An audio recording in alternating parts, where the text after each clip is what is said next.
At the Creation Evidence Museum in Glen Rose, Texas, we have an entire section dedicated to the fact that Israel is special.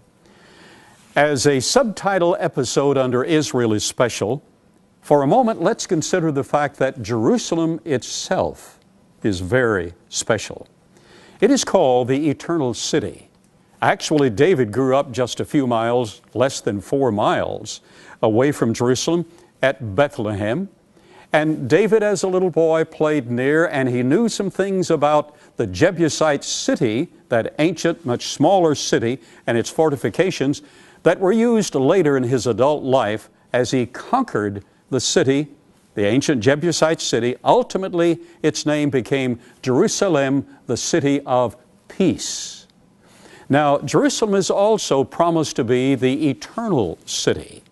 For not only did David rule here, not only did Christ, the Messiah, the Son of God, walk the streets of Jerusalem, not only was it devastated by Titus Vespasian in 70 AD, but resurrected again, and actually Jerusalem and Israel have more press coverage than any other nation and city on the face of the globe.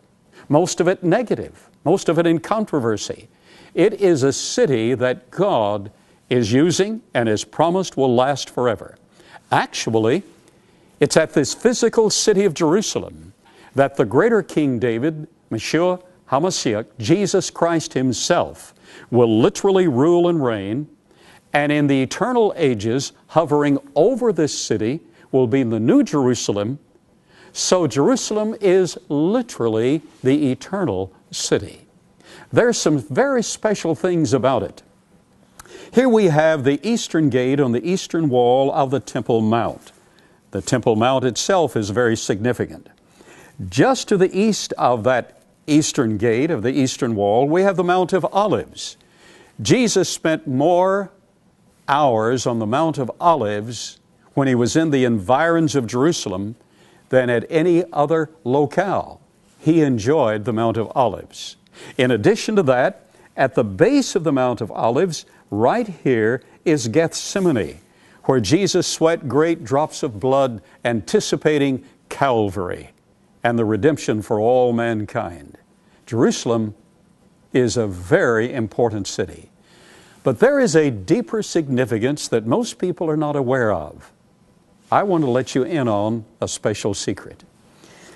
The Kidron Valley runs just to the east of the Temple Mount and intersects as a Y at the base, in the lower elevation, at the southern end of the ancient city of David, Jerusalem, and the modern city of Jerusalem. But that Kidron Valley is intersected by the Tyropoeon Valley in this area. Most of that valley was covered by debris, filled in with debris during Titus' destruction of Jerusalem and the temple in 70 AD. So the depressions are not nearly as severe as they were then, but it's still a valley, was a deep valley then, continued to be a valley. That valley meant that the Temple Mount was elevated from 3 sides. But intersecting those 2 valleys is the Hinnom Valley. The Hinnom Valley is the valley where the debris, because it was lower in elevation, it was south, the debris and the trash naturally collected. It was, if you please, the garbage dump. So it was always burning. During ancient Israel's history, many of the Israelites subjugated themselves to foreign gods and worshiped Moloch. And as they worshiped Moloch, they actually sacrificed their infants by burning them in the fires in the city dump of the Hinnom Valley.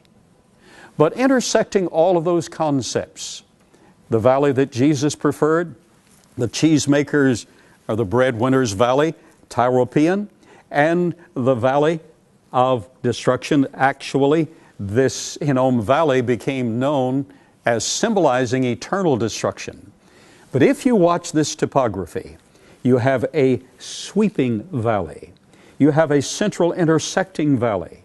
You have an eastern valley, all intersecting at the bottom, forming the Hebrew Shin. The Hebrew letter Shin is the symbol for God Himself, for El Shaddai.